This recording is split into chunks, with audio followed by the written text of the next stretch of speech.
Hello students, welcome back to my channel Shipra classes. मैं आप लोगों के लिए फिर से एक पेपर का एनालिसिस लेकर आई हूँ। इंग्लिश का यूटेट पेपर 2 का सेकंड लैंग्वेज इंग्लिश। जिन स्टूडेंट्स ने सेकंड लैंग्वेज इंग्लिश चूज करी थी यूटेट के पेपर 2 में, आज हम इस वीडियो में उसका एनालिसिस करेंगे। तो ध्यान से सुनिएगा और समझिएगा, और अगर कहीं आपको कुछ क्वेश्चन में कंफ्यूजन होता है तो प्लीज कमेंट करके बताइए कि इस ऑप्शन का आंसर जो मेरे अकॉर्डिंग है वो गलत होकर वो सही है जो आपने बताया है। हो सकता है मुझसे कहीं गलती हुई हो, तो इसलिए मैं पहले ही उसके लिए आपसे बोलकर चल रही हूँ कि अगर आपको किसी क्वेश्चन में कुछ कंफ्यूजन है तो ताकि जब तक हम कंफ्यूजन दूर नहीं करेंगे तब तक हम समझेंगे कैसे। तो इसलिए बाकी तो फाइनल आंसर की पे डिपेंड करता है। चलिए समझते हैं कि what is the first question, second language English UTET paper 2। First question है the aim of poetry recitation at the primary level. जब हम प्राइमरी लेवल के बच्चों को पोइट्री रेसिटेशन कराते हैं तो हमारा एम क्या होता है, हम क्या चाहते हैं? To tell the students the historical background of the poem, to develop critical thinking, to appreciate and enjoy the poem, to inform the students about the poet. क्या हम प्राइमरी लेवल पे जब बच्चों को पोएम सिखाते हैं तो क्या हम उसका हिस्टोरिकल बैकग्राउंड बच्चों को बताना चाहते हैं? नो। क्या हम उनमें क्रिटिकल थिंकिंग डेवलप करना चाहते हैं? नो। क्या हम बच्चों को उसके पोएट के बारे में बताना चाहते हैं? नो। हम चाहते हैं कि वो बच्चे उस पोएम को एंजॉय करें और अप्रिशिएट करें। तो हमारा आंसर क्या हो जाएगा? Option C. Option C is your correct answer. Doctor West method is also known as कौन सा मेथड कहलाता है डॉक्टर वेस्ट मेथड? ये कहलाता है आपका reading method. Doctor West method is also known as reading method. When a teacher ask her students to when write an article after a group discussion in the classroom, she is. जब कोई teacher बच्चों से ये कहता है कि आप group discussion के बाद में एक आर्टिकल लिखिए जब आपका क्लासरूम में डिस्कशन हो चुका है, तो आपको क्या करना है? When adopting the direct method of language teaching, integrating different language skills, likely to confuse the student following the traditional method। तो देखिए, आप ना तो बच्चों को कंफ्यूज करना पसंद करेंगे, ना आप ट्रेडिशनल मेथड से उनको पढ़ाना चाहेंगे। अडॉप्टिंग द डायरेक्ट मेथड भी नहीं यूज करेंगे लैंग्वेज के लिए, आप करेंगे इंटीग्रेटिंग डिफरेंट लैंग्वेज स्किल्स। उसमें अलग अलग तरीके की लैंग्वेज स्किल्स को इंटीग्रेट करके तब बच्चों को कहेंगे कि आप एक आर्टिकल लिखिए आफ्टर योर ग्रुप डिस्कशन। तो B is your correct answer. Next question, dysgraphia. Dysgraphia क्या होता है? डिस्ग्राफिया में क्या होता है? देखिए, डिस्ग्राफिया में थोड़ा सा बच्चों को कंफ्यूजन था। डिस्ग्राफिया में हम जो है हैंडराइटिंग की बात करते हैं, तो इसमें इलिजिबल हैंडराइटिंग आएगी। कुछ स्टूडेंट्स का मानना ये है कि ये रीडिंग डिसेबिलिटी है। ये रीडिंग डिसेबिलिटी में नहीं आती, ये इलिजिबल हैंडराइटिंग में आती है। जब आपकी हैंडराइटिंग समझ में नहीं आई, इट मीन्स तो वो कौन सी डिसेबिलिटी होती है? Eligible handwriting. ठीक है। नेक्स्ट है आपको एक पैराग्राफ दिया गया था, पैराग्राफ के अकॉर्डिंग आपको आंसर्स देने थे। तो अभी पैराग्राफ हम नहीं पढ़ने वाले हैं, हम डायरेक्ट क्वेश्चन सॉल्व करेंगे। देखिए, ये थोड़ा सा अपोजिट है, मुझे ऐसे ही मिली है पीडीएफ, तो प्लीज थोड़ा सा कोऑपरेट कीजिएगा। क्वेश्चन नंबर 65 है, there is a need for self directed learning because. इसका आंसर पूछा जा रहा है कि there is a need for self directed learning. क्यों? क्योंकि अपनी खुद की डायरेक्शन की खुद को सीखने की जरूरत क्यों है? सेल्फ डायरेक्टेड लर्निंग की जरूरत क्यों है? क्योंकि इसका आंसर है B. What is the answer? Answer is B. It help people to learn more things and learn better. इससे क्या होता है? आप ज्यादा से ज्यादा चीजें सीखते हैं और बहुत अच्छे से समझ पाते हैं।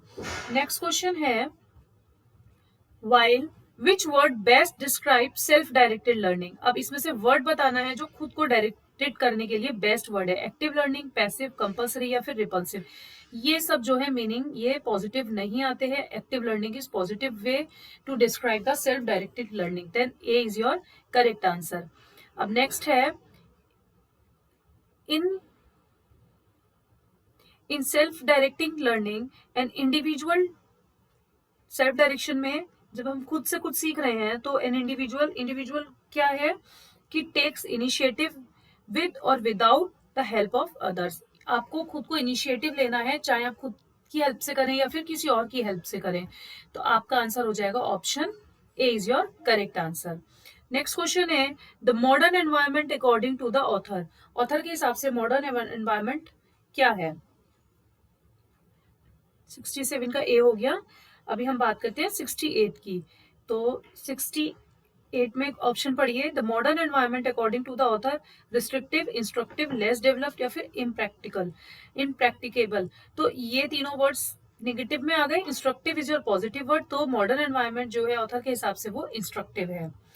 The सिनोनियम of the word diagnose, diagnose का मीनिंग क्या होता है? आप कुछ ढूंढ रहे हैं, कुछ डायग्नोस कर रहे हैं। डॉक्टर्स क्या करते हैं? डायग्नोस करते हैं ना पहले बीमारी, उसके बाद में आपको बताते हैं कि आपको कोई प्रॉब्लम है। तो डायग्नोस करना मतलब वो आइडेंटिफाई कर रहे हैं, वो कुछ कंक्लूड नहीं कर रहे हैं, ना वो कॉन्टेम्पलेटिंग कर रहे हैं, वो ना कंप्लाई कर रहे हैं, वो क्या कर रहे हैं? वो आइडेंटिफाई कर रहे हैं। ठीक है, अब नेक्स्ट क्वेश्चन में choose the most appropriate synonym of the underlined word.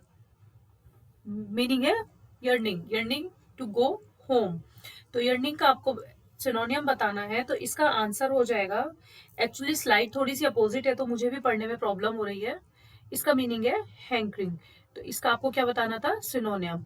Next में आपको क्या बताना है? Substitute the following with the most appropriate word from the given below. तो क्वेश्चन पढ़ते हैं, an unexpected piece of good fortune. Unexpected piece of good fortune किसको describe कर रहा है? किस वर्ड को? क्या मीनिंग हुआ इसका? विंडफॉल। ठीक है, नेक्स्ट है fill in the blanks, fill करना है आपको। तो इसका आंसर है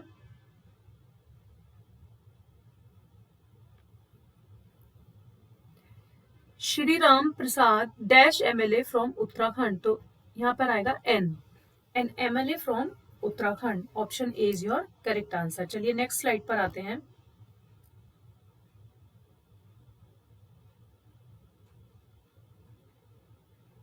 नेक्स्ट स्लाइड है question number 73। Use the appropriate question tag from the given options to complete the sentence. I said the already. तो आई सेड द ऑलरेडी, तो it means इसका अपोजिट, ये पॉजिटिव दिया गया है तो यहाँ पे आएगा नेगेटिव। डिडंट आई, पूछे डिडंट आई क्या? मैंने ऐसा नहीं कहा था, मैंने ऐसा कहा था ना आपसे। तो इस तरह से हम बात करते हैं, तो इट मीन्स क्या है? Didn't I. Choose the appropriate antonym. Convivial का आपको एंटोनियम बताना है, तो इसका आंसर है mirthless. Choose the appropriate meaning of the underline phrase. इस फ्रेज का मीनिंग बताना है, jumped out of my skin when the explosion happened. तो इसका आंसर क्या है? Was in panic. मीन्स जब सिचुएशन मेरे हाथ से निकल गई तो मैं पैनिक हो चुका था। Choose the most appropriate sentence in passive voice. इसकी पैसिव वॉइस आपको करनी है, I saw her leaving the house, she was leaving the house by me. तो ये इसका आंसर हो जाएगा, she was seen leaving the house by me. Question number 77 देखते हैं। What is the question number 77? Question number 77 है, choose appropriate sentence in direct form. 77, Ravi said to Naresh, where is the post office? Ravi asked Naresh where the post office was. So D is your correct answer. Next question है, select the most suitable conjunction to fill in the blank. Conjunction बतानी है, work sincerely dash you should lose the job. Work sincerely least you should, इसमें actually ये जो LEST है या तो यहाँ लीस्ट है, काम अच्छे से करिए, नहीं तो शुड से पहले लीस्ट भी यूज करते हैं अदरवाइज भी। तो इसकी मुझे दो ऑप्शन में कंफ्यूजन है थोड़ा सा। आप मुझे बताइए कि ऑप्शन ए आप लोग लिख कर आए हैं या ऑप्शन बी? ये लेस्ट नहीं होगा, ये लीस्ट होगा।